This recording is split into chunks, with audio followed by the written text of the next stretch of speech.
ओम नमो भगवते वासुदेवाय।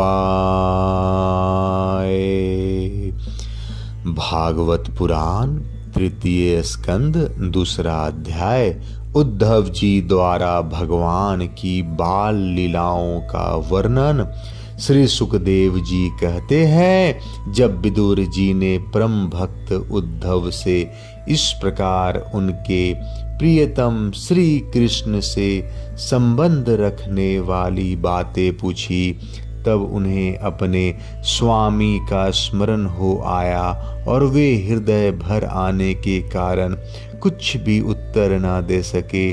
जब ये 5 वर्ष के थे, तब बालकों की तरह खेल में ही श्री कृष्ण की मूर्ति बनाकर उनकी सेवा पूजा में ऐसे तन्मय हो जाते थे कि कलेवे के लिए माता के बुलाने पर भी उसे छोड़कर नहीं जाना चाहते थे। अब तो दीर्घ काल से उन्हीं की सेवा में रहते रहते वे बूढ़े हो चले थे। अतः विदुर जी के पूछने से उन्हें अपने प्यारे प्रभु के चरण कमलों का स्मरण हो आया। उनका चित्त विरह से व्याकुल हो गया। फिर वे कैसे उत्तर दे सकते थे। उद्धव जी श्री कृष्ण के चरणाविंद मकरंद सुधा से सारो बोर होकर 2 घड़ी तक कुछ भी नहीं बोल सके। तीव्र भक्ति योग से उसमें डूबकर वे आनंद मग्न हो गए। उनके सारे शरीर में रोमांच हो आया तथा मुंदे हुए नेत्रों से प्रेम के आंसुओं की धारा बहने लगी। उद्धव जी को इस प्रकार प्रेम प्रवाह में डूबे हुए देखकर विदुर जी ने उन्हें कृत्य माना।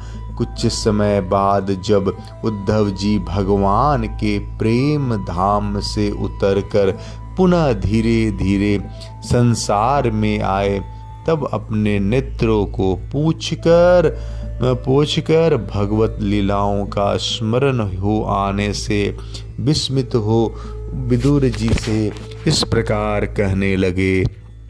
उद्धव जी बोले, विदुर जी, श्री कृष्ण रूप सूर्य के छिप जाने से हमारे घरों को काल रूप अजगर ने खा डाला है। वे श्रीहीन हो गए हैं। अब मैं उनकी क्या कुशल सुनाऊं। ओह, यह मनुष्य लोक बड़ा ही अभागा है।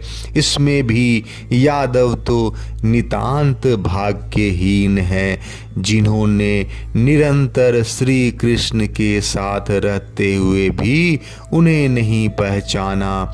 जिस तरह अमृतमय चंद्रमा के समुद्र में रहते समय मछलियां उन्हें नहीं पहचान सकी थी।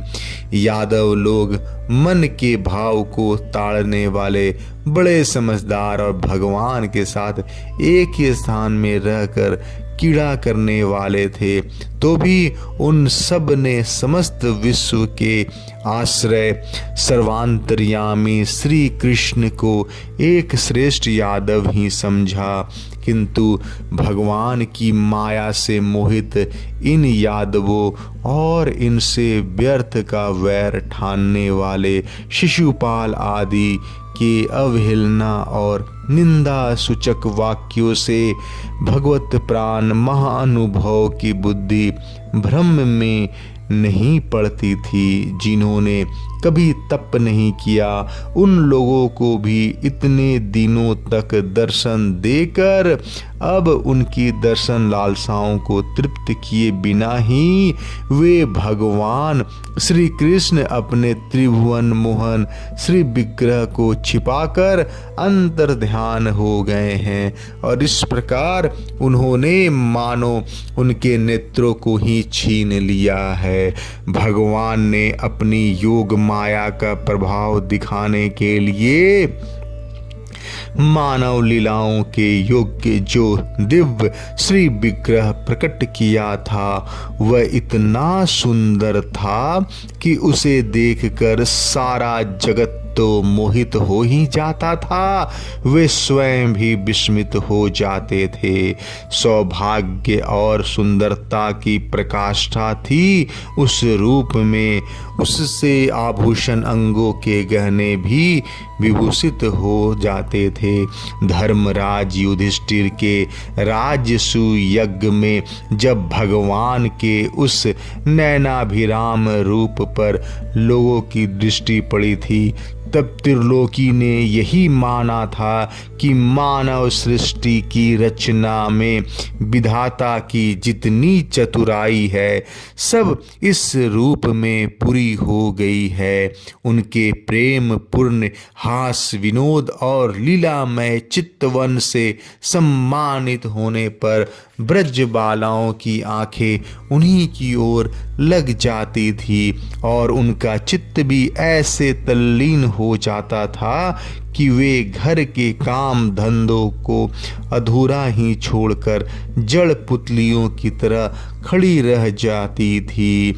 चराचर जगत और प्रकृति के स्वामी भगवान ने जब अपने शांत रूप महात्माओं को अपने ही घोर रूप असुरों से सताए जाते देखा, तब वे करुणा भाव से द्रवित हो गए और अजन्मा होने पर भी अपने अंश बलराम जी के साथ काष्ठ में अग्नि के समान प्रकट हुए।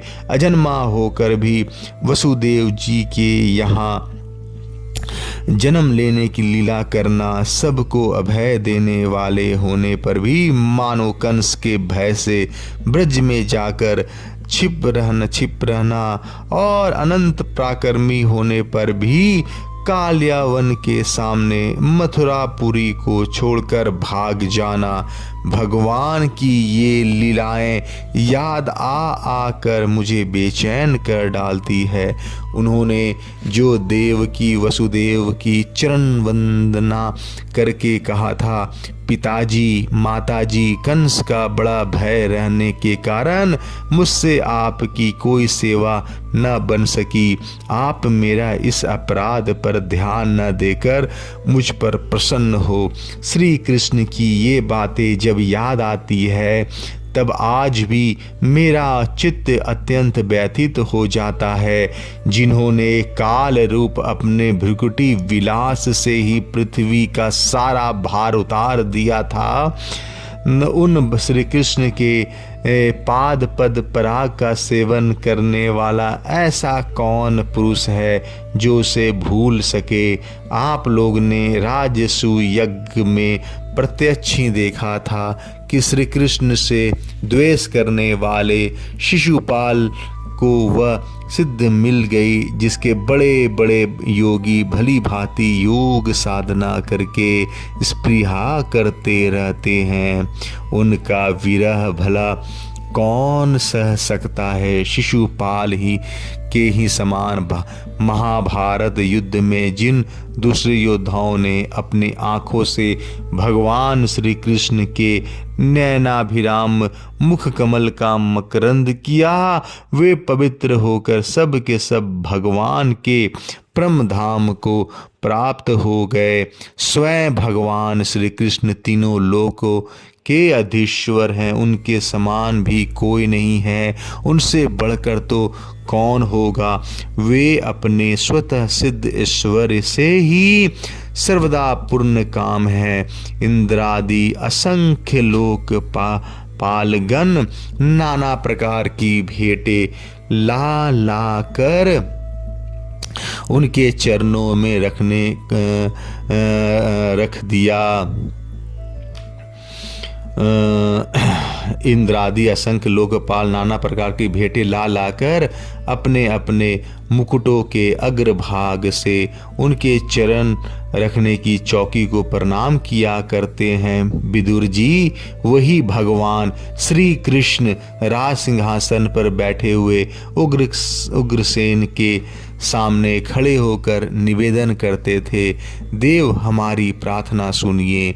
उनके इस सेवा भाव की याद आते ही हम जैसे सेवकों का चित्त अत्यंत व्यथित हो जाता है। पापनी पूतना ने अपने स्तनों में हलाहल विष लगाकर श्री कृष्ण को मार डालने की नियत से उन्हें दूध पिलाया था। उसको भी भगवान ने वह परम गति दी जो धाय को मिलनी चाहिए। उन भगवान श्री कृष्ण के अतिरिक्त और कौन दयालु हैं जिनकी शरण ग्रहण करें। मैं असुरों को भी भगवान का भक्त समझता हूँ, क्योंकि वैर भाव जनित क्रोध के कारण उनका चित्त सदा श्री कृष्ण में लगा रहता था और उन्हें रणभूमि में सुदर्शन चक्रधारी भगवान को कंधे पर चढ़ाकर झपटते हुए गरुड़ जी का दर्शन हुआ करते थे। ब्रह्मा जी की प्रार्थना से पृथ्वी का भार उतारकर उसे सुखी करने के लिए कंस के कारागार में वसुदेव देवकी के यहाँ भगवान ने अवतार लिया था। उस समय कंस के डर से पिता वसुदेव जी ने उन्हें नंद बाबा के ब्रज में पहुंचा दिया था। वहां वे बलराम जी के साथ 11 वर्ष तक इस प्रकार छिप कर रहे कि उनका प्रभाव व्रज के बाहर किसी पर प्रकट नहीं हुआ। यमुना के उपवन में जिसके हरे भरे पृथ्वी वृक्षों पर कलरव करते हुए पक्षियों के झुंड रहते हैं, भगवान श्री कृष्ण ने बछड़ों को चराते हुए ग्वाल बालों की मंडी के साथ विहार किया था। वे ब्रजवासियों के दृष्टि आकृष्ट करने के लिए अनेकों बाल लीला उन्हें दिखाते थे। कभी रोने से लगते, कभी हंसते और कभी सिंह शावक के समान मुग्ध दृष्टि से देखते। फिर कुछ बड़े होने पर वे सफ़ेद बैल और रंग बिरंगी शोभा की मूर्ति गायों को ही चराते हुए अपने साथी गोपों को बांसुरी बजा बजा कर रिझाने लगे। इसी समय जब कंस ने उन्हें मारने के लिए बहुत से मायावी और मनमाना रूप धारण करने वाले राक्षस भेजे, तब उनको खेल ही खेल में भगवान ने मार डाला। जैसे बालक खिलौनों को तोड़ फोड़ डालता है, कालिया नाग का दमन करके विष से मिला हुआ जल पीने से मरे हुए ग्वाल बालों और गौ को जीत कर उन्हें कालिया दहन का निर्दोष जल पीने की सुविधा कर दी। भगवान श्री कृष्ण ने बढ़े हुए धन को सद्व्यय कराने की इच्छा से श्रेष्ठ ब्राह्मणों के द्वारा नंद बाबा से गोवर्धन पूजा रूप गो यज्ञ करवाया। भद्र इससे अपना मान भंग होने के कारण जब इंद्र ने क्रोधित होकर व्रज का विनाश करने के लिए मूसलाधार जल बरसाना आरंभ किया, तब भगवान ने करुणावश खेल खेल में ही छत्ते के समान गोवर्धन पर्वत को उठा लिया और अत्यंत घबराए हुए ब्रजवासियों की रक्षा की तथा उनके पशुओं की रक्षा की। संध्या के समय जब सारे वृंदावन में शरद की चंद्रमा की चांदनी छिटक जाती, तब श्री कृष्ण उसका सम्मान करते हुए मधुर गान करते और गोपियों के मंडल की शोभा बढ़ाते हुए उनके साथ रास विहार करते। जय श्री कृष्ण। दूसरा अध्याय समाप्त।